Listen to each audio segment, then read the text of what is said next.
This show is brought to you by Safety FM. Well, hello and welcome to an all-new episode of Safety FM with Jay Allen. I hope everything is good and grand inside of your neck of the woods. And today is going to be a special episode because it's almost like a reverse episode. And what do I mean when I say that? Well, I get to sit down with Sheldon Primus, but this time around, it's not really me interviewing him. It's him interviewing me about my newest book, Safety in My Opinion. Well, at least that's what he thought it was at that particular point when he started to decide to do the interview with me, that he would be interviewing me about my newest book. But I had a little surprise during the conversation. So sit back, relax as I get to hang out with Sheldon Primus on the Safety Consultant podcast. But really, it's him overtaking Safety FM with Jay Allen. So I guess we should call this episode Safety FM with Sheldon Primus. So let's go ahead and get it started right now and let me know what you think. So how are we considering this? Are you taking over my show or am I taking over your show? Or are we kind of doing both? Because I always feel like it's kind of both regardless. Yeah, I do it as well. So it's the duplicate takeover, if you will. Well, it's definitely been a hot minute since we've done something like this. At least it feels that way. I know that we seen each other a couple months ago in person, but yeah, definitely. Yeah.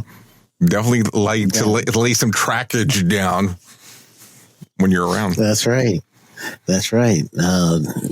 Generally speaking, I know that we always seem to keep in touch, and especially when things happen, you know, like, hey, I called you up and we talk, and that's a good thing. This, though, your book was completely just like ninja. You just did not tell me anything. All of a sudden, you're like, hey, follow this link. Well, I mean, I didn't know. I didn't know what to do. By the way, we have to tell people about your shirt. I can't tell people. I mean, we have to describe this thing. This is a very great image of a lion, and it's multicolored. I mean, I need them to visualize this. Multicolored. Yeah, it's multicolored. I mean, I think if I had 3D glasses on, it might do the trick. And I mean that in a good way. I like the shirt. It definitely pops. It pops. It definitely pops. Yeah, I got that in Mexico. This is my Mexico I was gonna ask you that. I was gonna ask you if that was the next thing. Yeah. No, it's a great shirt. I like it. I love the culture with all that color. Mm-hmm. Yes. Okay, sorry for sidetracking, but now the book was something that I kept on contemplating. I didn't know if I really wanted to do it. Todd had been trying to convince me for a few years now that I needed to do a book, and I kind of felt that a lot of the stuff that was out there, people were already talking about. I mean, I didn't really want to do a hot book, and I didn't want to do a book about, here, take this and let me guide you step by step on how to do something. I kind of thought that there was a different aspect out there in regards to things that people are not talking about. And it's not that I came up with some crazy science thing. It was just I was looking, and it's one of these things that I kept on saying, our systems kind of bend and fold and do these weird things that we allow them to do.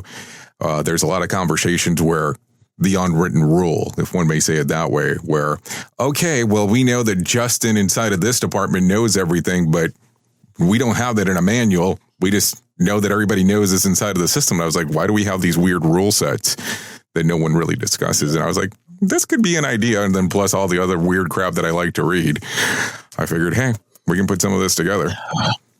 Well, not just the stuff you like to read, the stuff you like to ink, personal stories, hell on the way. Well, I mean, and that was the other thing too. In regards of putting it together, there was a lot of stuff that I was like, this is probably going to be like a super personal book, and I wasn't sure if some of it needed to be out there. It's one of those things like, do you really give a shit about my tattoos in regards on why I got them and the point behind it? But I was like, they're important to me. Not that I think that they're going to be important to anyone else, but there was a reason behind it, because I went from one day of a guy having tattoos and have had them for years. But then all of a sudden I went to a guy that had tattoos and they're all over the place, and now they can't be on scene. Yeah. Well, every time I see you, I'm like, didn't he have another one? Well, that's kind of how it's been, especially as of late. Now, I thought it was interesting. Recently, I was somewhere else, and a very popular safety professional approached me, and I was asked by her if I was trying to start a new religion. That was her question to me, and I was like, that's not really the thing I was going for, but now that you bring it up, it's still not really what I'm going for. Yeah, well, I guess REM tried a long time ago. Yeah, but they were losing their religion. I definitely wasn't trying to start anything. But I mean, I don't know. I keep on looking at a lot of the stuff, and I was like, for years, I read that My Big Toe book a long time ago. Yes. At this point, you just tried to get me on that. No. I mean, and I think when I read it, I thought it was extremely interesting because it was like, wow, this guy's talking about stuff that logically, when you start thinking about it, I don't know if it makes a lot of sense, but when you start reading what he wrote, I was like, I can see what he's talking about. I can break this down in how some of these systems work. But I was like, how would this apply into what we do day in and day out? And the whole construct thing and all these movie references. And it's not like this stuff, the simulation theory stuff is not being talked about pretty much by everyone now. But I was like, it really does apply to what we're doing.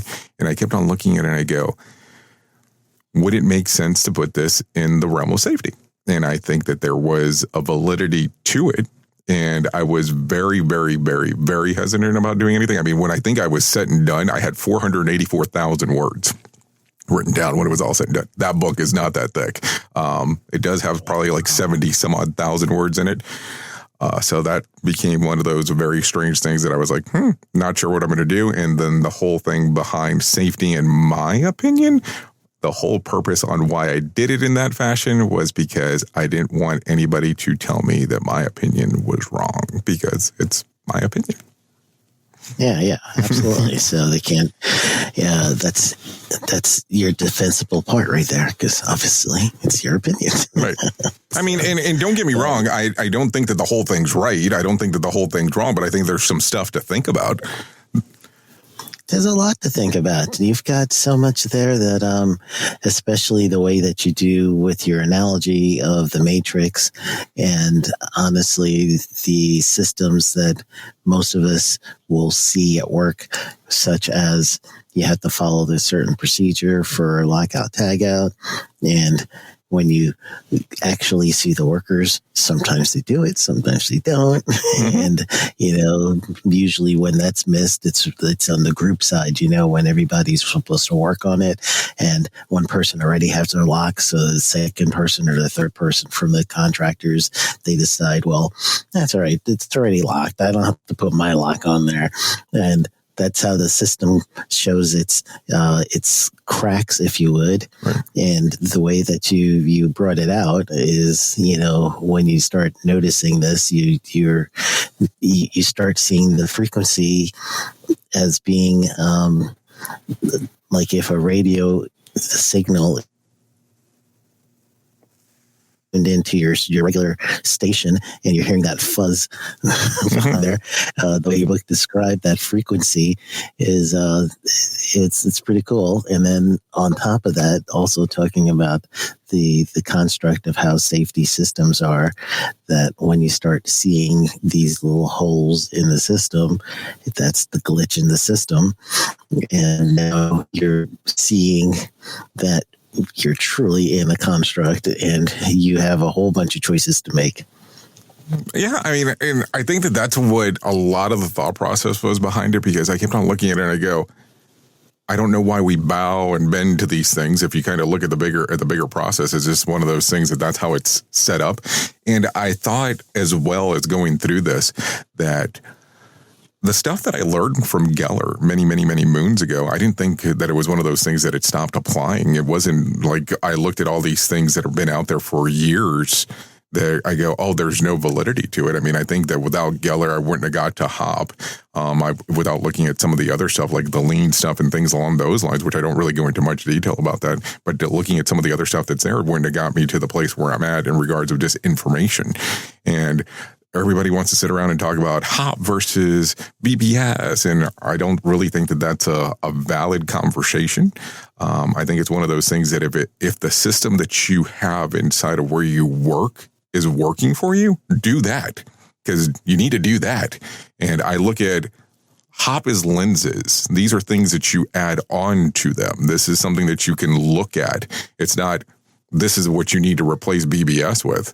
And I've spoken to so many people inside of the BBS world and so many people inside of the hop world where some BBS people actually believe that they are the creators of hop. And that's fine. I mean, you can be wherever you want, but I looked at it from the originators of where all the information came from. And I said, this is how I looked at it. This is how it applied to me. But there were certain people that got me from certain portions to where I'm at visually. And I wanted to add an extra tier. And it's not that I'm saying, hey, nope, you need to look at this and everything's simulation theory now, because when you start talking about simulation theory to people, they first imagine the Matrix. That's the first thing that comes to mind to most people. And they're Neo and they have a trench coat and there's some green code and all that. And I was like, that is not what I'm saying. I mean, it's so cool. Well, it is cool. I mean, yes, who doesn't want to be the one and all that stuff? But it's those things that you have to look at. You have to look at, okay, there are systems, there is no superpower per se that comes about. So I'm not saying that you're Neo in the Matrix and you're going to you're going to save all mankind or anything along those lines. It's just look at it. They're all systems. Because even when we do our trainings, we're giving people an imaginary line. We're giving them this imagination on how things should work, and they should be able to react in real time based off of a training that we provided to them that's not real. It's not a real thing that they went through. Yeah, and it's so funny because when you do those trainings and the training speaks classroom talk and the workers get that little snicker and like literally, I remember when I was training utility and I was telling them about snap cutters, using that for just a reduction of dust. So dust control, basically it's going to cut and score around the pipe and, with some water on the score of the pipe.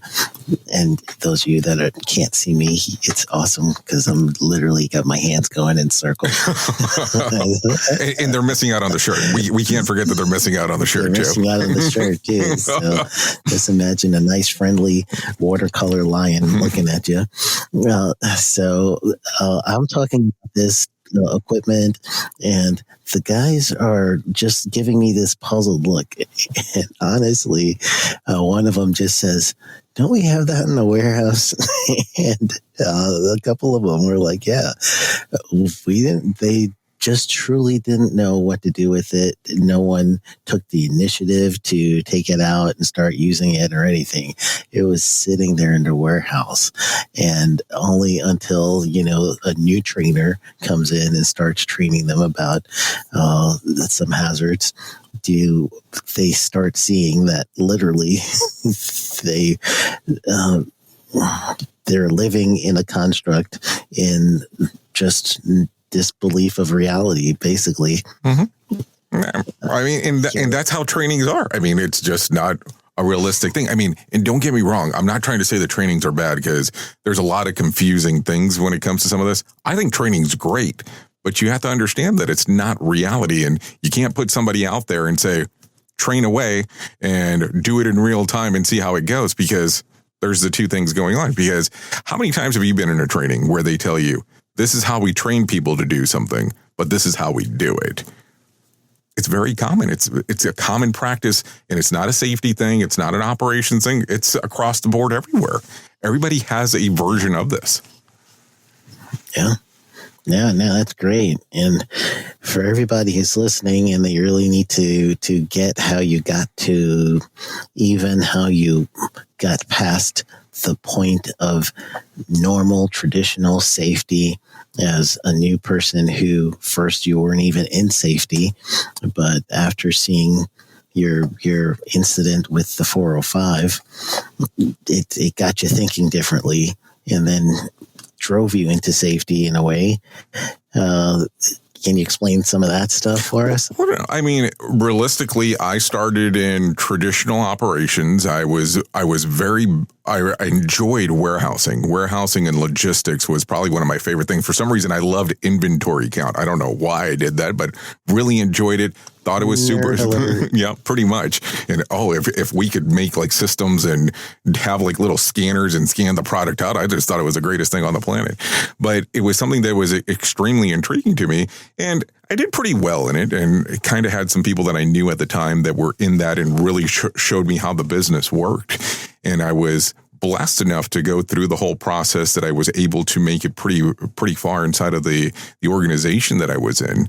And I got to become pretty much, we'll just call it a corporate guy, because that's really what it boiled down to. And I got to travel to go see all these different not organization, but locations, and be able to help out. And oddly enough, I had one of these guys that were going out on vacation. Was like, hey, can you help cover? Not a problem. I went up from Fort Lauderdale, right outskirts, really was Weston, was where I was based out of, and went from Fort Lauderdale up to Seattle. Was supposed to be there for 3 days.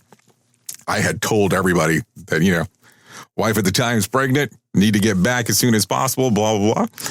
And legitimately left the location, got in the car, couldn't have been more than 10, 15 minutes. The assistant manager's calling me and said, hey, we have a pretty big incident that occurred.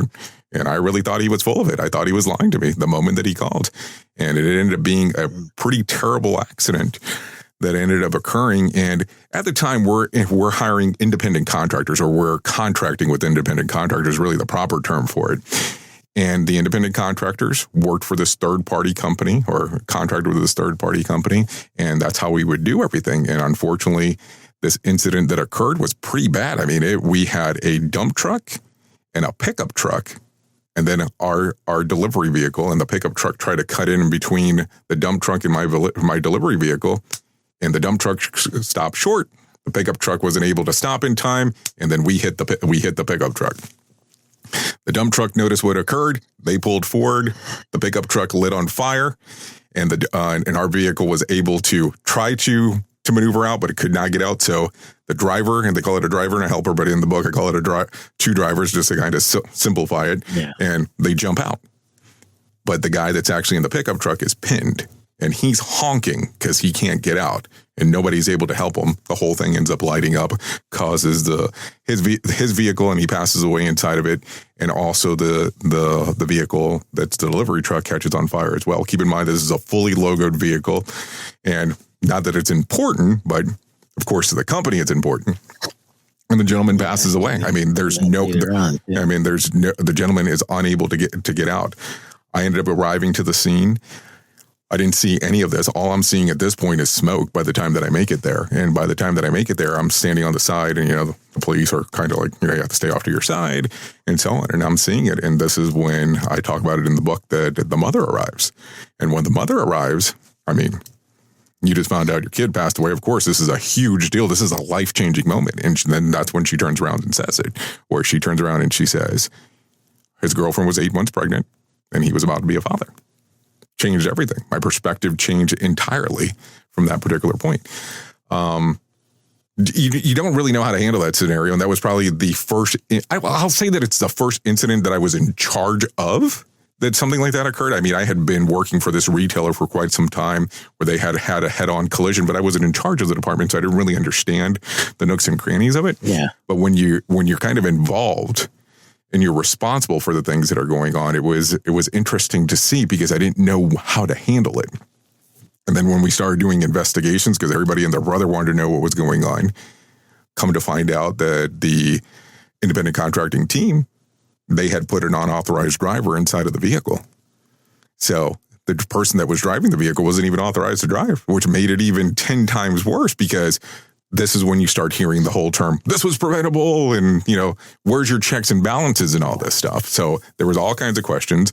I ended up being in Seattle at the time for about 19 days, just trying to figure it out, just trying to figure out what was going on, and going through all these corporate gatherings on what we are going to do. And there was, to tell you exactly how it was, there was a bigger concern of making sure that the labeling of the vehicle no longer had the brand on there, than anything else. It wasn't how is the person doing? It was the label, and are we able to get the appliances out if they're not damaged? And I was like, this is not what I really signed up for. I didn't have any concept of anything like that, thinking about it. I mean, it was like, oh, did you guys walk around the truck? Yes. Cool. Check. The people are, oh, yes, it looks like it's verified, and life goes on. And that changed everything. I mean, there's nothing that happened that did not change the way that I looked at work. And it wasn't that I knew at the time that I was going to get into safety, but that made me go down the path. I didn't know why I was doing it. I was trying to understand how can we make people safer, and I knew that the numbers were not as important. And I spoke to a lot of people back then, and they were like, these are emotional events. They normally last about 6 weeks and all this stuff. And I was like, is this really how we should be thinking about this? And here I am 20 some odd years later. I don't think it was a 6-week event for me. Yeah. No, I guess in some ways you see how people will try to containerize different areas like that, especially something as big like that.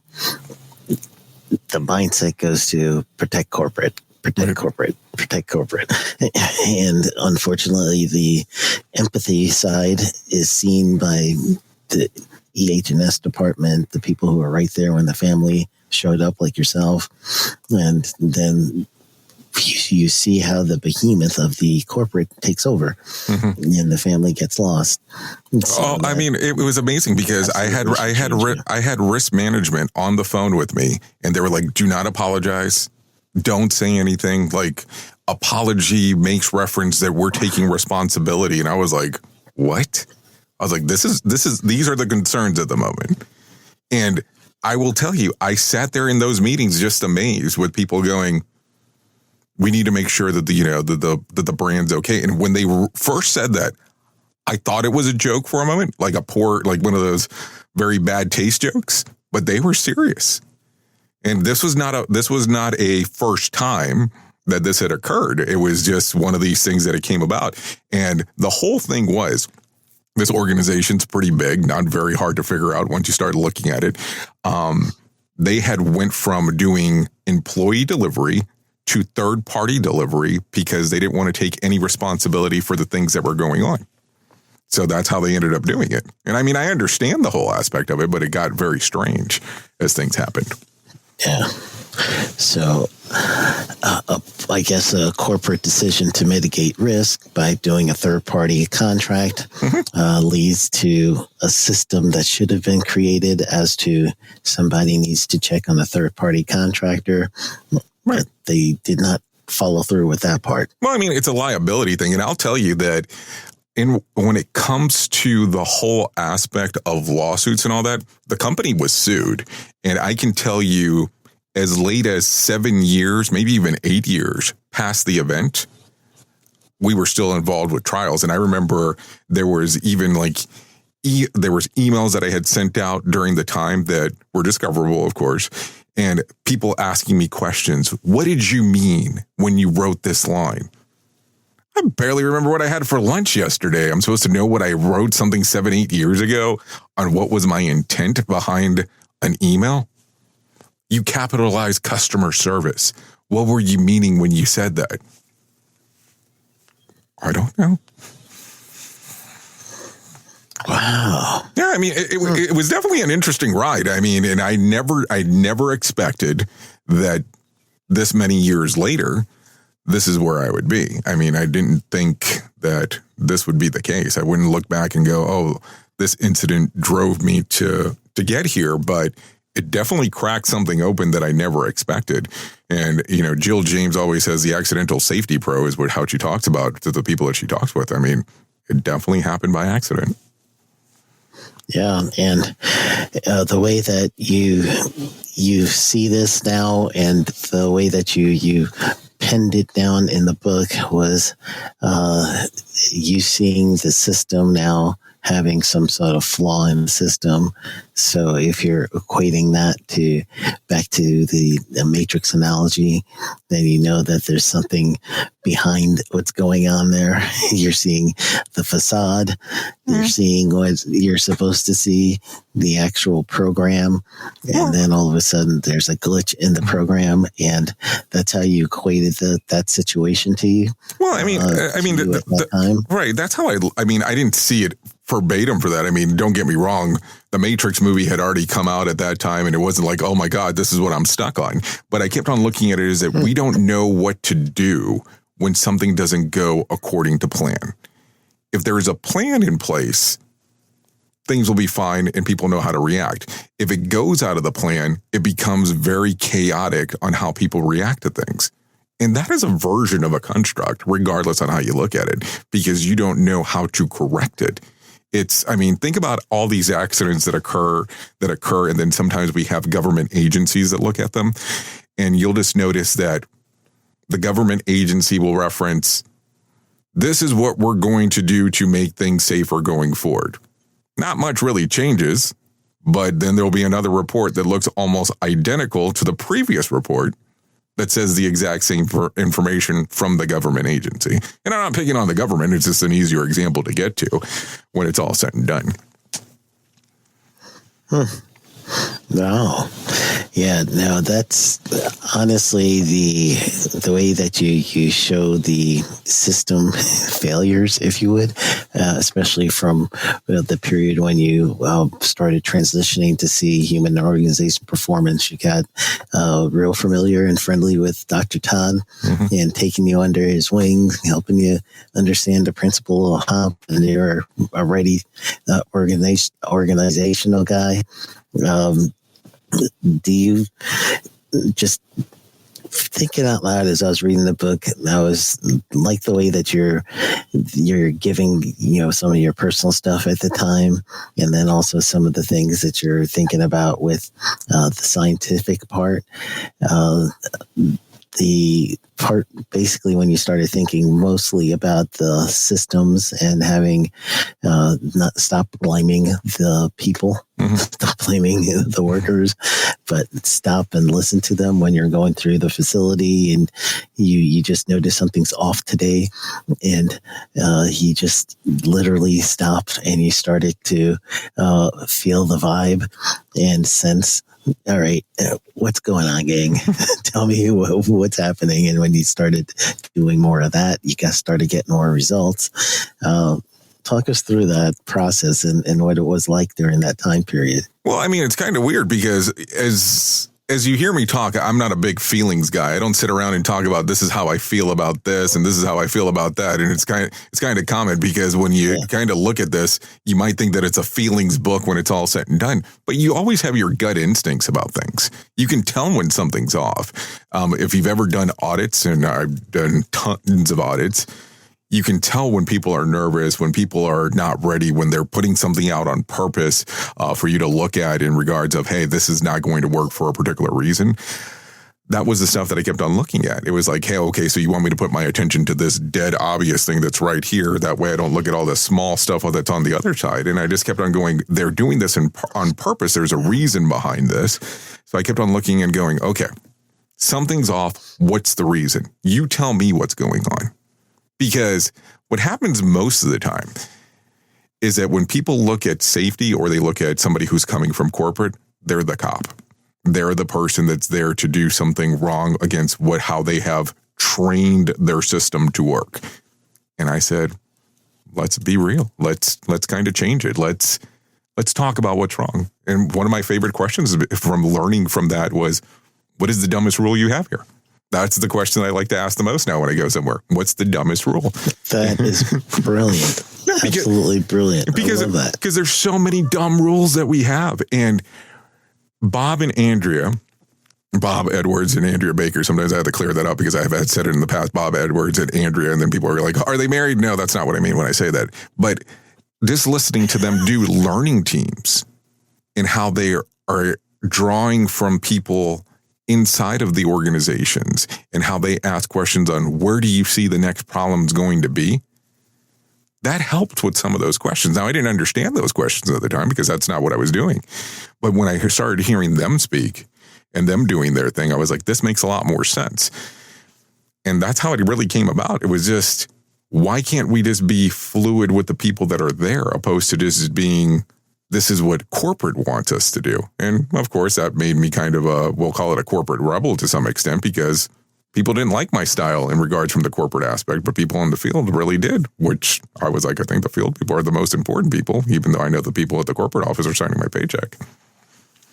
Yeah.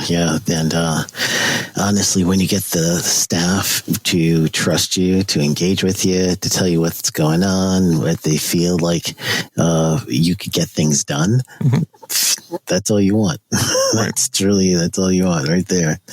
And you described a lot about signal and receiving that kind of signal, where you can feel when the workers are a little bit either with you or against you, or they also talked about a bunch with burnout too for the safety officer themselves. Right. The safety absorber. I wrote this one down as I was doing the audiobook. I was like, "Ooh, that's brilliant! Can you explain that one for us?" Well, no, I mean, here's the thing: when I've had a whole crew of safety professionals work for me. I've been blessed enough to land in a role along those lines. And what I always got frustrated with is that when somebody would walk in from the safety department, they were always looked at as the safety cop, not understanding that that's not really why they're there. It's not the aha moment. It's not the gotcha moment. They are the person that's there to, let's say, reference the EHS department. But when you look at it, they're carrying a lot of stress because they have to be able to manage within operations to some extent, because, there's a cost center associated to it. There's also this whole aspect of, you're doing this work to help out to make sure that people are being quote unquote safer, but you're being visualized as a villain because you want them to be safer. So I looked at it as like, they're not a cop.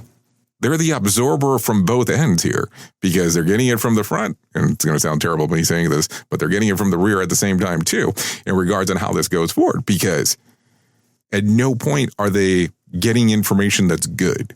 At least that's how I looked at it.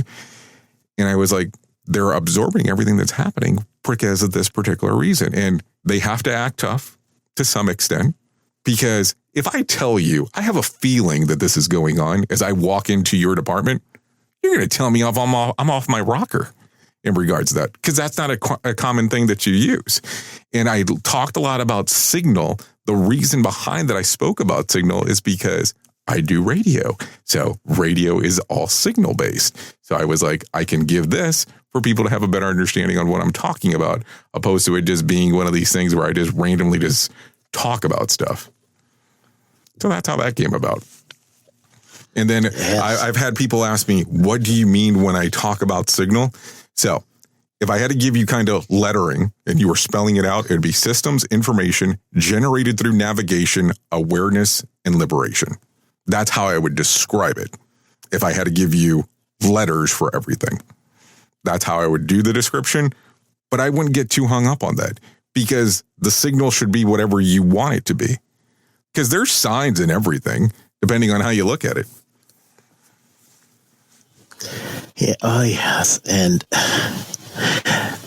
another part that just truly got me was your reference to a lot of the different pop culture things that was almost like third wall breaking through the cracks, such as the Truman Show. Right. And how those things kind of like meant to you, the Matrix, the Truman Show, was the other, I guess, the opening, I guess, of your mind through the Truman Show. How did that come about? Well, no, I mean, an interesting story. I mean, the Truman Show, just think about it. The basis of the movie is that the gentleman that Jim Carrey plays inside of it lives in this perfect system, and he never knows that the system is not perfect. And that's essentially what we want to develop in corporate America. We want to have this belief system where we're doing black line, where somebody's describing on how everything should work and it should be perfect, and they never get to see the blue line, which is exactly how work is performed. And that's pretty much when I saw that movie, not really understanding those concepts yet. It's like, how can someone be in a perfect system and not realize that there's some things that are going on? And sometimes we forget to look around. We forget to see what else is going on there. And I'm going to tell you, when I was writing some of this stuff down, I was like, there will be people that are out there that are going to say, this sounds like some kooky shit that you're talking about here. And that's not what it is. It's information of just look around. If you pay attention to the world around you, there's a lot more going on than what you think. And this can be anything. And I'm talking about anything when it comes to, you could be walking down the road and there could be a drug deal going on in the corner and you'd have no clue. There could be a robbery going on in the parking lot. And I'm not trying to give you all bad things, but there's stuff that's happening while people think nothing's happening. There was a book that I read many years ago that was called QBQ, The Question Behind the Question. And it really related to what is the intent of people's questions when they ask a question, and what is the question behind the question they're really trying to ask. And that kind of drove me into think about, hey, okay, hold on. There's some more stuff here than opposed to it just being what people are laying forward in front of you. Think about it. If there's something wrong going on inside of your household, when you get to work, you normally don't talk about that.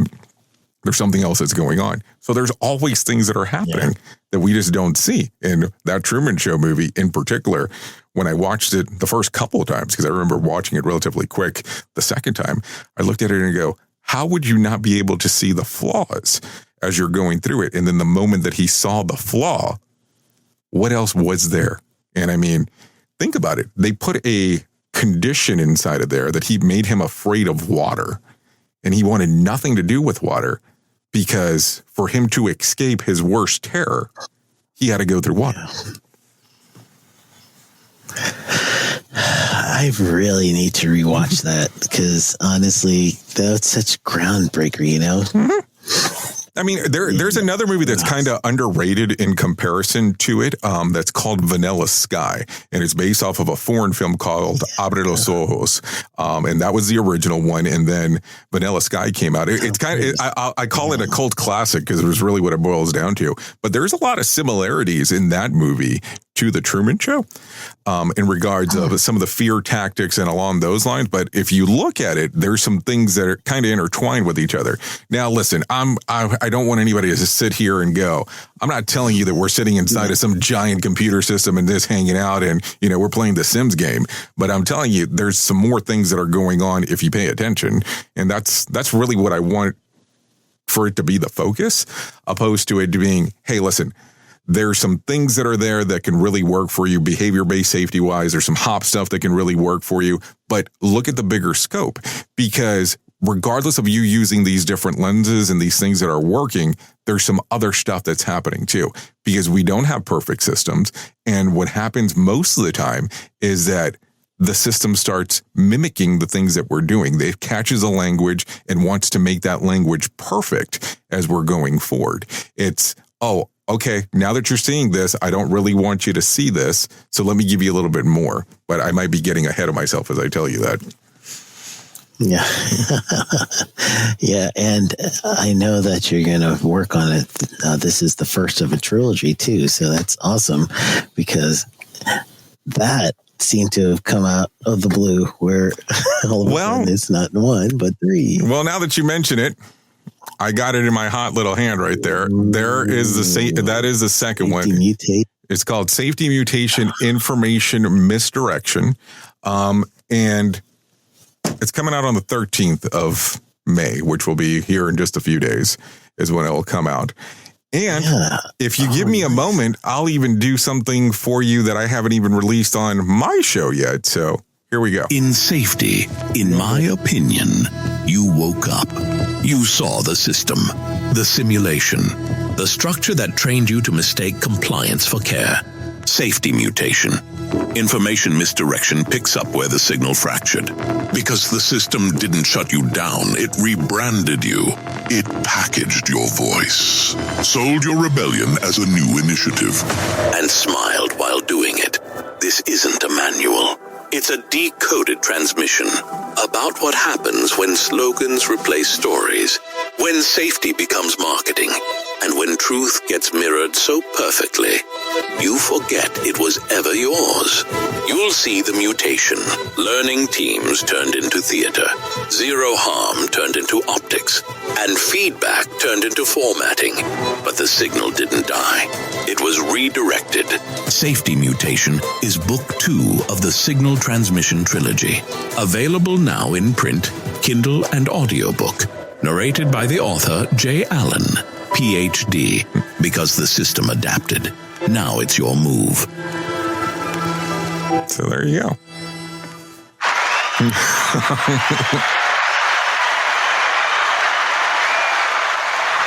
Yes, that is awesome.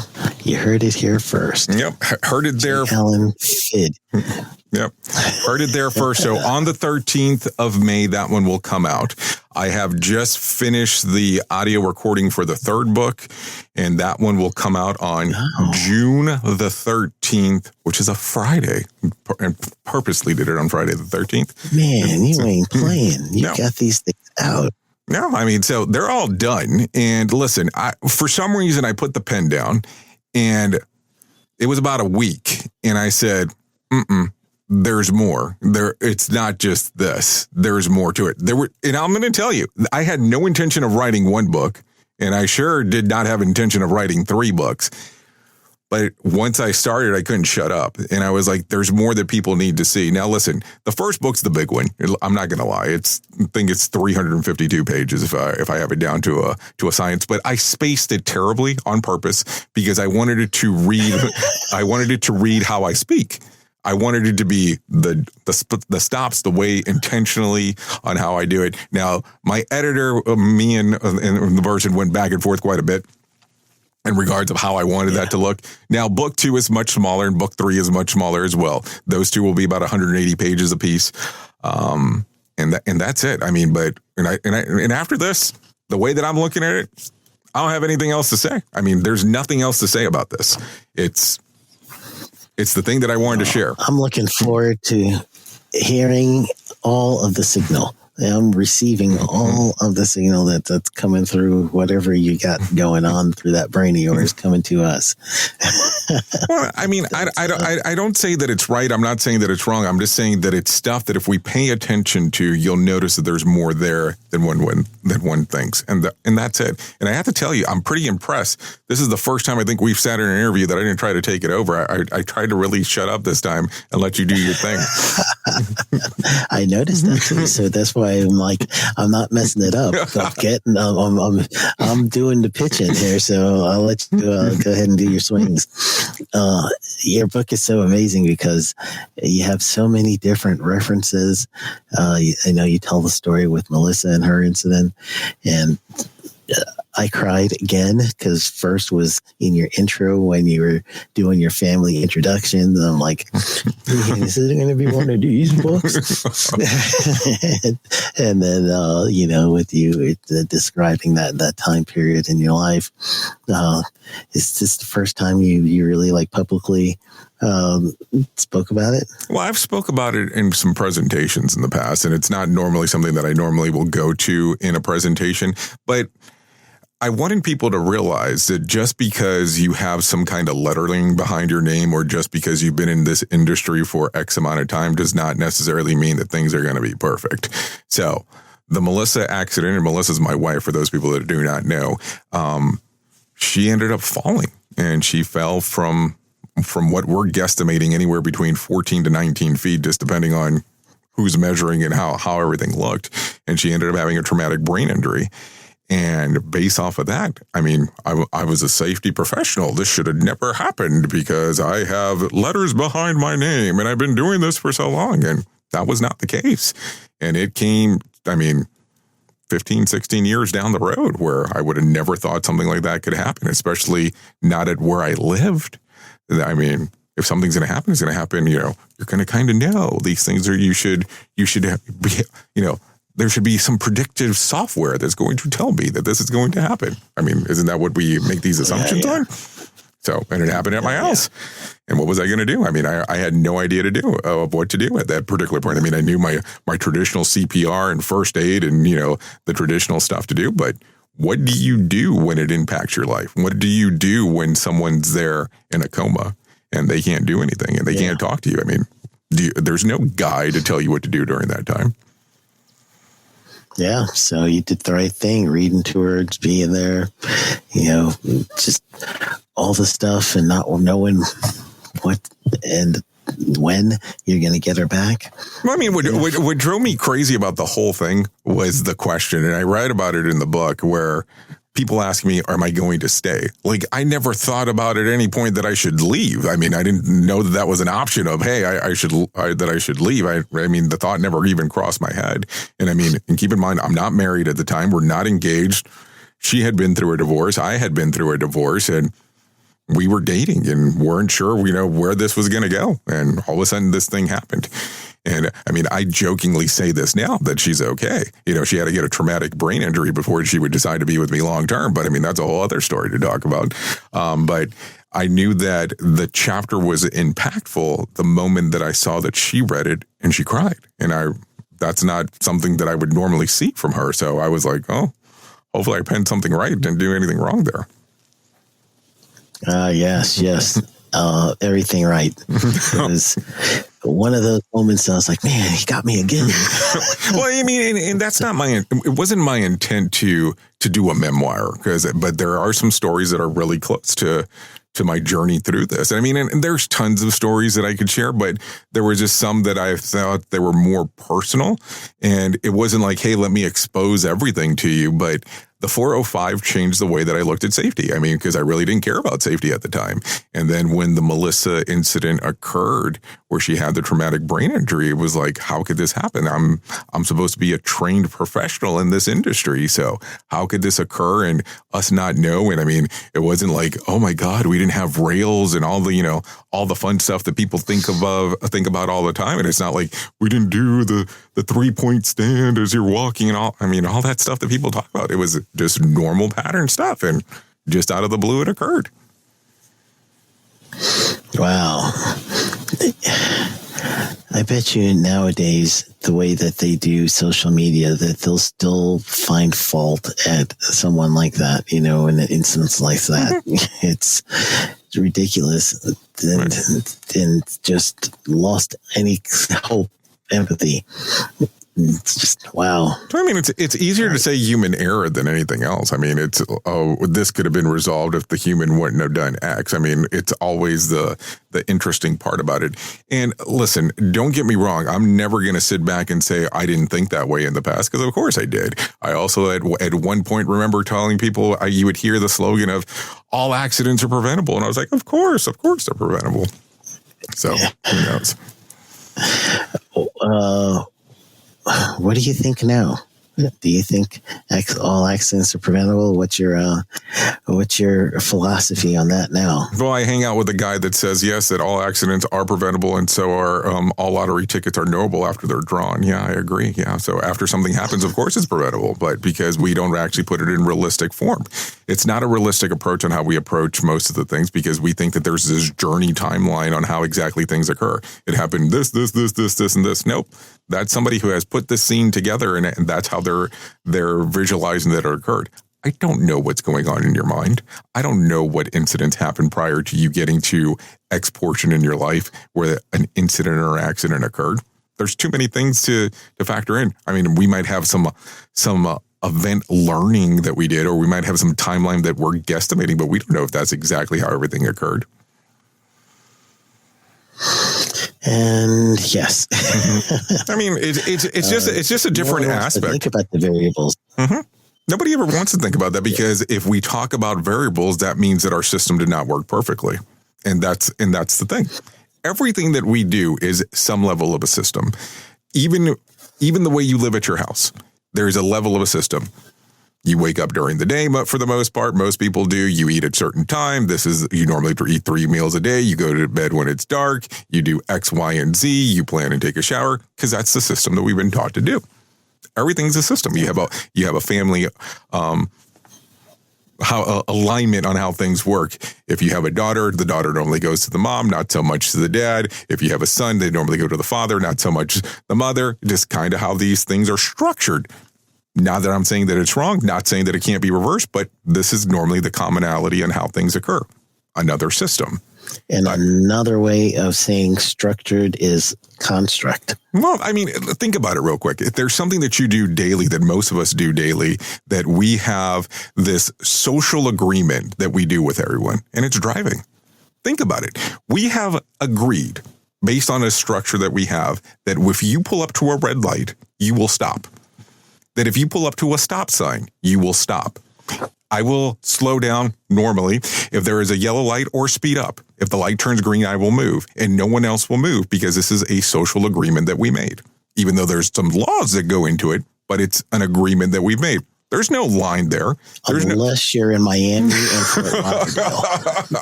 but you understand. They don't have that agreement. Oh, I know. I mean, I go to Mexico quite often. There's parts of Mexico that I don't think that they understand that. But that's the stuff that we make this social agreement about, because there's nothing stopping you. But this is a part of a system that we've designed.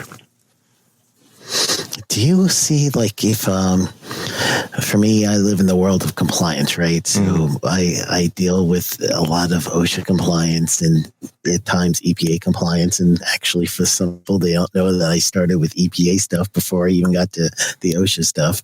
But my world of compliance, I'm really dealing with a lot of absolutes, right? And I know that at 4 feet in general industry, fall protection starts.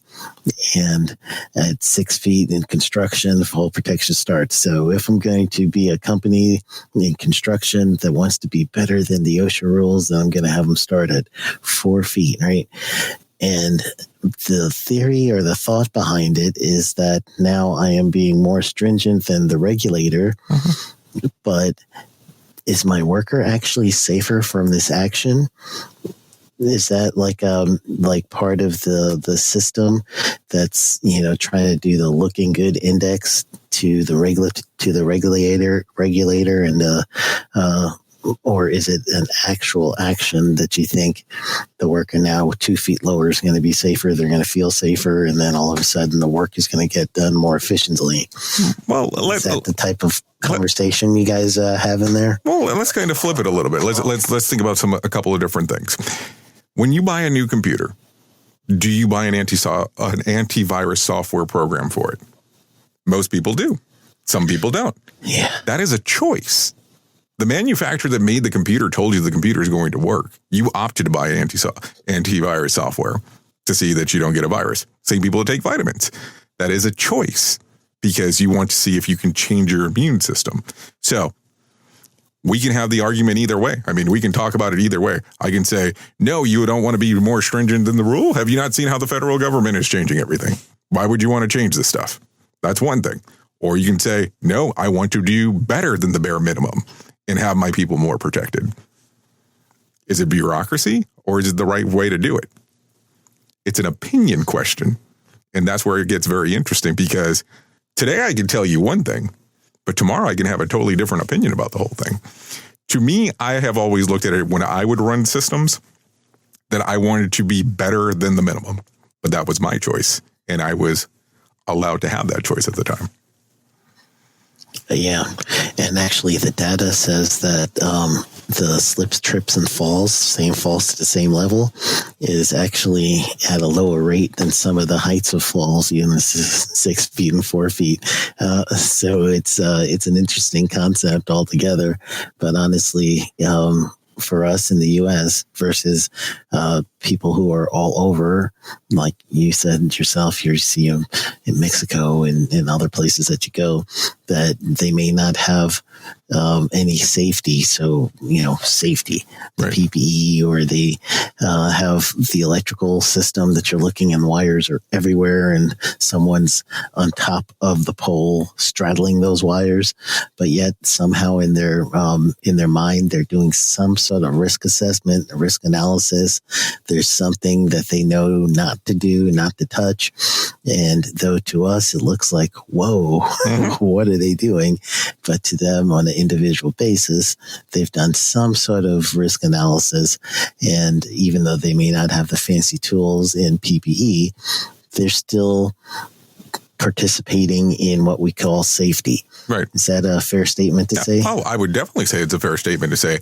I remember not so long ago, I went to Thailand, and I was in Thailand, and I remember walking down the street, and there was a couple of things that stuck out to me right away. I remember that I was seeing this electrical pole, or this pole that had electricity, and they had so many wires hanging from it that I was in shock that there was not what I would deem a standard for it, but it was within their requirements there, that it was okay that people could still walk around it. And I thought it was wild in regards of seeing that. I also remember when I was walking around, people on scooters, and I saw one person that had 3 people on the scooter, and I was like, that's crazy. That's just not safe at all in regards to doing it. And I'm hanging out with Todd Conklin at the time, and we're walking, and he goes, oh, that's nothing. Give it a few minutes. I think when it was all said and done, I was up to 8 people on one scooter riding, and I was like, oh my God, I would have never imagined to see this. Then the other thing that was kind of interesting, and I've seen this one on a video, I did not see it on purpose. It's people that are putting some construction using bamboo together in Thailand as well. And they have no fall protection. They're pretty high up in the air, but they're walking across on the bamboo at the very top. And I mean, they're just using their feet to balance, is just exactly how they're doing it. And they're carrying products around to try to move it here and there. And I don't get it. I have seen some Kung Fu movies that I've like, whoa, I got to do that. I mean, I wouldn't recommend it, but yeah, of course. But then, dealing with a fall inside of my household, I mean, I can understand why I don't want to look at it that way. Yeah, absolutely. But yeah, goodness, I can definitely visualize it when I was younger, watching all those movies and 5 Deadly Venoms and all the other ones. You, in your brilliance, also mentioning the Mirror of 4 in your book. The archetypes. Yes. So can you explain more about your Mirror of 4? No, when I was starting to talk about that, I always think that there's things that are going on inside of your mind. I mean, regardless of what you have going on, and they could be good, they could be bad, they could be different. And there are different aspects inside of your life of people. They could be people, they could be places, they could be things. And when I started talking about the Mirror of 4, was that there's these 4 things that pop into my head all the time. And I refer to them as her. So automatically, of course, you know that when people were reaching out to me, they were like, what's going on? Is there somebody else in your life? No, that's not the case. But I looked at it, and they've all had a level of impact in my life. Not because they were a person, but they helped me frame things differently. Now, listen, for as good as a good guy that I am, there's some bad thoughts that I have. And for as bad as a bad guy that I am, I have some good thoughts as well. And I think that we all have that. It just all depends on, we'll say, quote unquote, the character that we're portraying to the people that are around us. And I've heard Todd use this about 1,000 times, and I'll say it here. Do you act differently in church than what you do in a biker bar? And if you think about the archetypes, it's kind of similar to that. They kind of make you think. They kind of make you reflect. I mean, depending on what your archetype is, they make you think of things differently. Like there's thoughts that sometimes, how would it be if I just got up and ran away from everything that's tying me down? How would life work? Now, I'm a big music person. And when I say that, I'm talking about pressing play, like on an MP3 player, not so much of me playing music, but it's one of those things that music talks to me, and it's the music and it's the lyrics and it's so on. And one of the archetypes that I look at, one of the mirrors, as I put it in the book, is music. And music has had a huge impact on me my whole life. And I remember when I was much younger, I would go hang out with my aunt and uncle at times. And Saturday morning, Don't be surprised if music was blasting and that's how you woke up. And that was a reflection of what was going on at the time. And that became an impact of the archetypes that I speak of. And I mean, there's been some of fiction and so on. And it's not like they talk to me. I don't want it to come across like, oh my God, this is the version of this person that talks to me. But it's a lens. Like there are people that I can talk to and they won't say a word. And they're an archetype in my life in regards of they're just reflecting back what I'm saying. And there's a person that I know extremely well that talks about the theories that I talk about. And when I bring these theories to her, she doesn't say anything. Good, bad, or indifferent. She just listens. And we'll say stuff like, seems like a lot for you to carry. And that's it. And come up with your own thought. I'm not going to guide you one way or the other. Yeah. Wow. That is kind of very Buddhist. Who am I to say, if it's good or bad? Well, I mean, that's where we do a terrible job sometimes, is we're terrible at listening. And I include everybody when I say that. Sometimes the best moments you can give someone is not to give them an answer. It's just to be there for them to think through it. That's it. That's all they need. They want someone to talk to.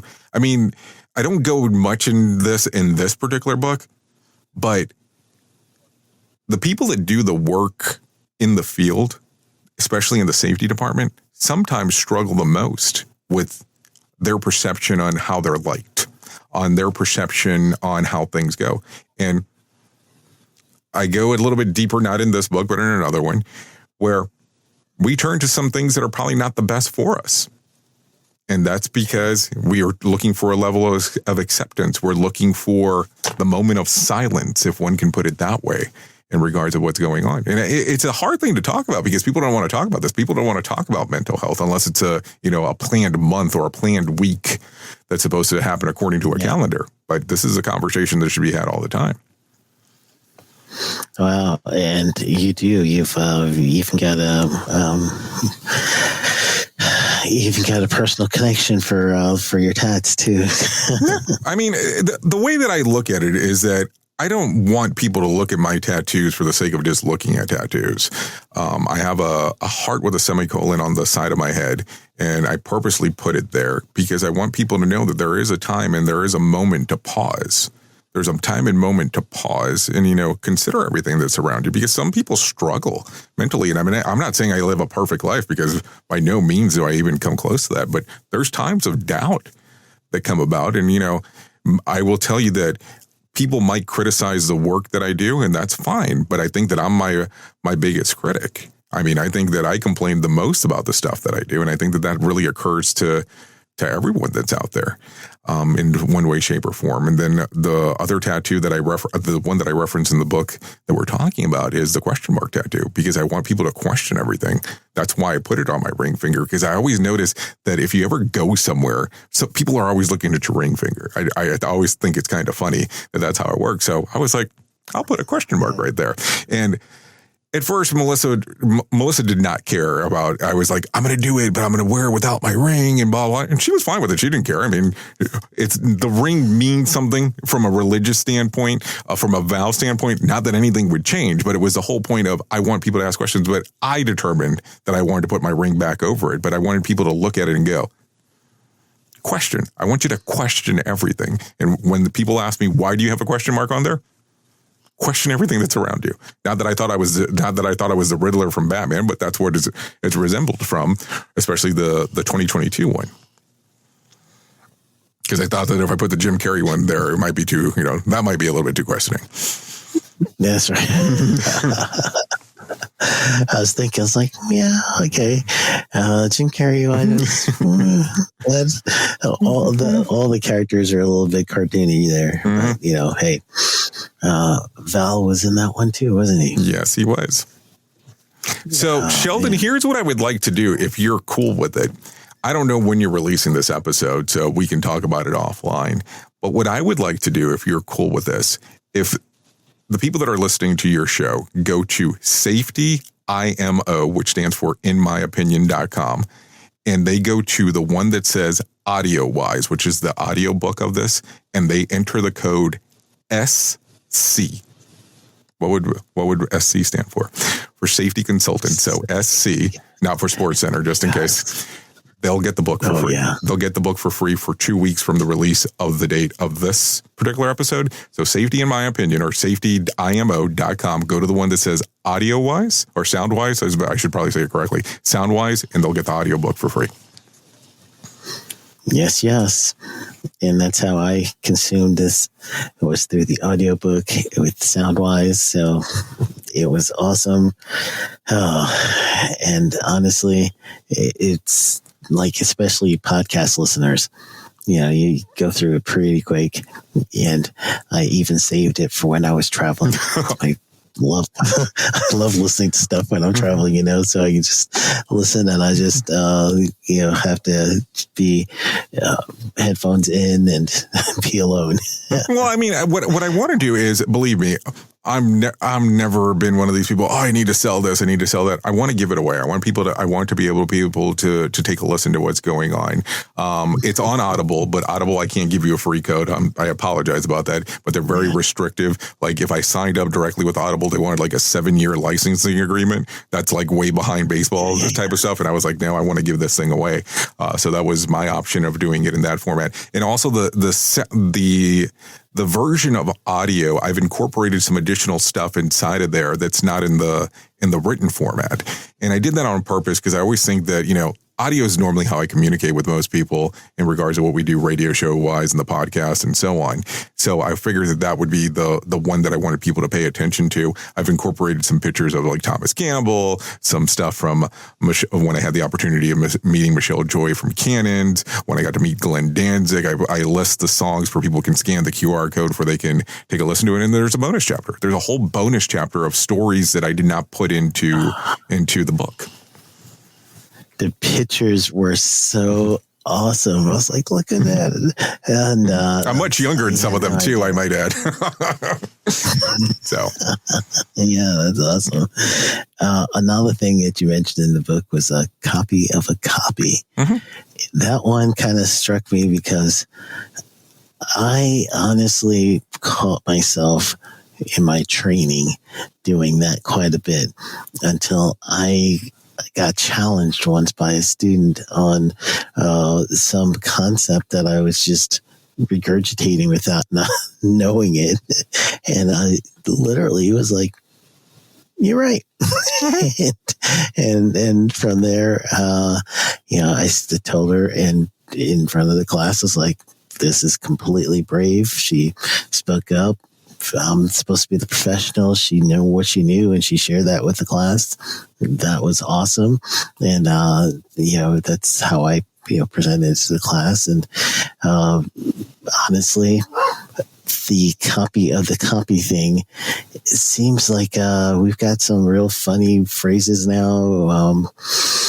The R&D department, rip off and duplicate. Mm-hmm. A lot of people are doing that with a whole bunch of stuff.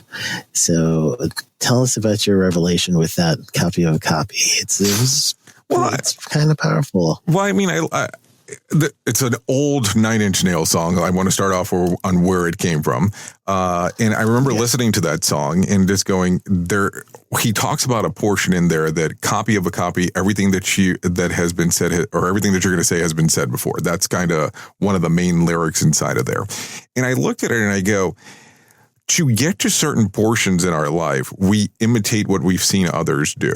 And that could be good, that could be bad. But when we start just doing that all the time, that's where the problem comes about. Now, I've copied Scott Geller. I've copied Todd Conklin. I've even copied some of the stuff that you were doing. I mean, let's be realistic. When we first interacted and I seen your safety consulting course, I could not stop watching the stuff that you had sent, which you were very generous about, by the way. No, I'm being serious. And I told you I had paid big bucks for a consulting course right around the same time too, and yours was 10 times better than anything that I had seen. But I was looking at it and I kept on going, we imitate other people to try to get to where they're at, not coming to the realization that we need to use our own voice. It's not bad to copy people. I mean, I'm not saying that that's the case, but when you're depending on trying to do mimicry of someone else, identifying almost as the other person, you're not doing yourself any favors. Now,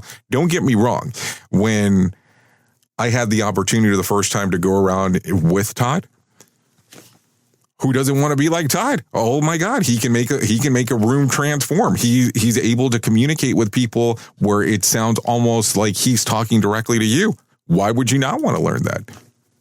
But they didn't want Todd imitation. They wanted Todd. And I have a different flavor than what Todd has. But it took me a hot minute to realize that. And I remember sitting down and making presentation decks where they were very close to what Todd was doing. And then I came to the realization that's not what people want. So are you going to be okay being your own voice? Now, listen, if you come to a presentation of mine, it's not going to be perfect. I hope it's not. And it's not going to be polished. We're going to talk. And we're going to talk about some uncomfortable things. And I'm going to probably give you aspects of stuff that you're not going to want to hear. Maybe some that you do want to hear. But I had to find my own voice. But realizing to get to my own voice, I had to copy other people. Copying other people is okay, gang, at first, because what you're doing is you're modeling. So you're modeling, you're trying to figure out what you like. And after a while, you're going to notice that it's like wearing a suit that doesn't quite fit. And you're going to feel like, this just isn't me. And that's your sign to say, all right, I've evolved from this point. I have a better understanding myself. And now you can move on and get your voice out there. So that's part of your reprogramming from where you were to where you need to be. So, I mean, I want to make sure that we understand that you're on point here. I mean, I don't think you're wrong. We have to start somewhere, but just don't let that be your crutch. Don't start, there's concepts that are out there, but give credit to where you found them. I think that that's so important because I think that there's a lot of people that forget that, but give credit to where you found them. And hey, you need to do these things to get to a certain point, but you need to develop your own voice as you're doing it too. I mean, it's easy to mimic what you've seen. Like, who doesn't want to be a Monday morning quarterback in regards, if I was doing it, it would be so much better. I would have thrown the ball like this. You don't know that's going to happen in that fashion. So, yeah, I mean, copy for the time that you need to until you get your voice. They just love doing that. That's like their thing, saying, if that were me, exactly. Yeah, that kind of it. All the time. Hey, I do not want to miss this opportunity to ask you, since you brought it up in the book, about the birth of Safety FM, when you first started to branch out and have a concept of doing safety and reaching your workers a little differently, and you got some shade thrown at you. Well, and then you turned that into Safety FM. Well, the interesting part is that Safety FM has always been known, or at least when I first started it with Melissa, it was known as Safety Focus Moment. That's what it stood for. But nobody really wants to type that out. That's too long to type. And we essentially shortened it up to Safety FM, which a lot of people think it's frequency modulation, which is really not the truth. It's for Focus Moment. And originally this started off as a podcast inside of an organization that I was working at the time. And the VP at the time thought that it was stupid. I mean, there was no other way to do it. Nobody wants to hear a podcast about what's going on inside of an organization. Now, the interesting part was I had already recorded 3 at the time that he told me this. We had released 2 internally, and he told me that it was a pretty much dumb idea that we needed to stop doing it. And at that time, I had already interviewed the CEO of the company, which I was like, hey, that should give me some street cred. And then I had, there was some product development manager that I had actually interviewed at the same time. We had released those 2 internally. Now, the third one was pretty interesting because the guy that I had interviewed worked inside of the company, but he was also an Army Ranger. But when he did his conversation, he mostly talked about the Army Ranger stuff and not so much what was going on inside of the organization and how some of the stuff that he could learn in the Army should apply to what you can do inside of safety. And I was like, that's kind of cool. but that one never got released internally.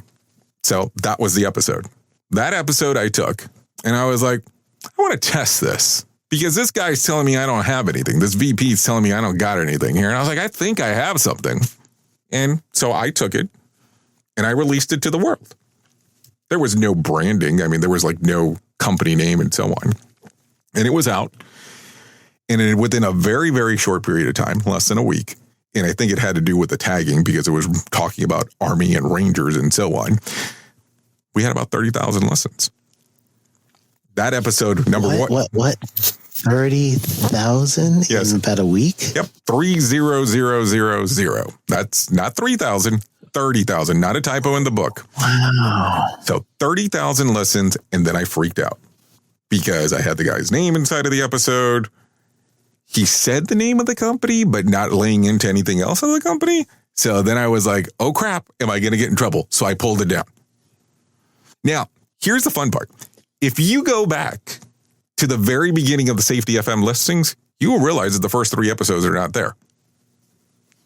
That's part of the reason on why they're not there. It starts off at episode 4. So once we figured that out, some sort of Safety FM trivia game right there. So once I figured that out, I was like, we have something. I didn't know what we had, but I knew we had something. And then I started releasing the episodes. I was like, let's try this out on a weekly basis and see how it goes before we started doing 2 episodes. But I had listened to that at that particular point in life. I had already listened to Dave Ramsey, and Dave Ramsey was doing where he was doing talking about money. And then he was doing that he has his own consultants that should do stuff. And I was like, from a company standpoint, I think that makes sense. Because if I have a whole bunch of consultants that are on here and we build this out and have them go out there and, you know, they do their thing. I don't want anything. I just want to share their message. I was like, I think we have something we can build. And I remember we went back and forth with the safety focus moment thing because I was like, I don't want to lose the name. I just don't know what to call it. And me and Melissa went back and forth, and it was like, I think it's Safety FM. Like, that's it. It was like, didn't make any sense, but it was like, it just worked. Yeah, it's actually like whenever you're a kid, you can't nickname yourself. It just has to happen. Right. And something happens, your buddies all of a sudden starts calling you that, and you're like, man, what are you calling me that? And then all of a sudden people from other schools start calling you that, and then that's what you are. That's your nickname. That's kind of like you guys with the Safety FM story there. It wasn't right until it was right. Right. And then now it's kind of funny because that's the brand. I mean, that's really what it is. We don't go by Safety Focus Moment and pretty much anything unless I'm billing you for something. But outside of that, it's Safety FM. Yeah, that's great. Hey, tell me about this quote. Never go past a word you don't understand. Well, you know that one's a controversial one because that's something that I learned when I was doing my doctorate degree. It was something that I had read by L. Ron Hubbard. L. Ron Hubbard, he is known mostly now because of the creation of Scientology, but it wasn't Scientology that I was looking at that particular moment in time when I found that. But he talked about in particular that people normally get lost with words and they'll skip over a word that they don't understand and continue forward. But he made a particular reference inside of this book that I actually carry with me almost all the time. It's called Speaking from Experience, that you should never pass a word that you don't understand, that you should look it up. And if people pause for a moment and did that, you get further ahead than what you think. Because sometimes, I mean, let's just talk about it. People will come up to you and give you a concept about something and you'll go, oh, yeah, I understand. And you have no clue what's going on. Imagine if you understood what the person was saying. Yeah. That's how that came about. I mean, I would love to say it was an original J idea, but it definitely wasn't. Yeah, when I heard that, I was like, I never heard of him anything other than Scientology. No, the thing is that he has the Guinness Book of World Records of the most fiction books ever written, over 1,000. And the interesting part is that if you go back and look at some of the fiction books that he has, they refer to a lot of the stuff that's in Scientology. And and listen, I'm not picking on any religion here. I'm just telling you information that I was able to find, because I like to look at a lot of different things. Wow. Well, no, that's pretty cool that you're, at least giving us some thoughts on the man that is outside of what we know him for. So now it gets us kind of curious to see, let's see what is his life prior to. Well, and believe me, I'm not trying to say go look him up. I mean, if you want to see some stuff and just kind of get we'll talk about the short-term version of it. You could probably look at there was a documentary on HBO many years ago called Going Clear. That would probably be a good documentary to take a look at. It kind of gives you both sides of the equation to take a look at. It's not very pro-Scientology, but it's not against Scientology either. I mean, it's kind of it's a happy medium, if I would probably put it that way. How about one more? Let me entertain another question if we can. I know that we can't make these, 4-hour interviews, but I know you're. Oh man, I had it written down here that I wanted to ask you a question in particular, and I wrote it down so I wouldn't forget, because I myself was like, binaural beats. Because I love binaural beats. I mean, once I got turned on to that, I was listening for everything, for anxiety, for depression, for focus, for anything. Just every chance I get, I'm listening to something with binaural beats. Have you, are you still embracing binaural beats? And I guess if you can explain that to everybody as you did in the book. Well, what it consists of is I found out about binaural beats through Thomas Campbell's My Big Toe. That's really where it came about. And what it does, it's actually can do two different kind of sounds that makes you create a third sound inside of your brain waves is really what it ends up being. It changes and it shifts your mind depending on, the tonality and what you're trying to do. And there's a certain hertz level that can actually look at. If you really get bored, you can look at music. There was certain music, they wouldn't let you do a certain hertz until certain years down the road. I don't know why it worked out that way, but it did.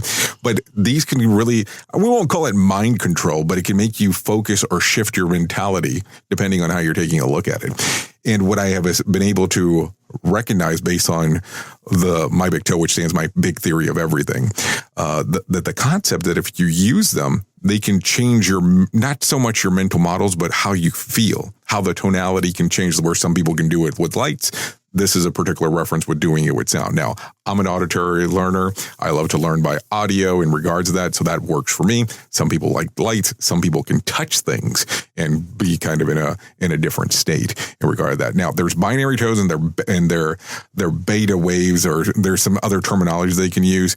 The beta waves are the ones that kind of shift the way that your brain works, where binary tones, you'll kind of see it more along in music, where I remember Michael Jackson saying many years ago that essentially music is a mantra. We're trying to kind of tell you the mantra of what you're supposed to be doing. And if you listen to music, and that's kind of how it goes. It's that repetitive nature of this is what you should feel. So if you look at a binary tone and you wanted an example of it, music is a mantra, repeating the chorus. You don't know why you remember the chorus. That's the reason why. Yes, and that's when you get the hook, and the hook brings you back, and then you're stuck in there for the rest of your life, right? Yeah, that's my music side right there. Ta-da! Well, my friend, thank you so much for being so gracious with your time. Honestly, if you are out there, you got to get Dr. J's book, and your I guess the trilogy. Is it just going to be the Safety, in my opinion, trilogy, or how are you? Well, we're gonna call it marketing. It's gonna be called the Signal Trilogy, and it's all three books are already there on not on Audible, but all three books are available already on Amazon, where you can do it as pre-order if you're interested in doing that. So just so you know, and they're going to come out May the 13th. and then the third one will come out on June the 13th. So if you just go there, if you're able to find Safety, in my opinion, it will give you the link for all three for you. All right, you got it, my friend. And thank you so much. And everybody, don't forget to you can listen to him on safetyfm.com. You could see him every day if you're on YouTube.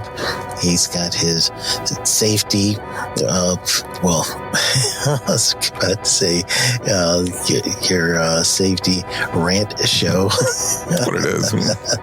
But the rated R safety show.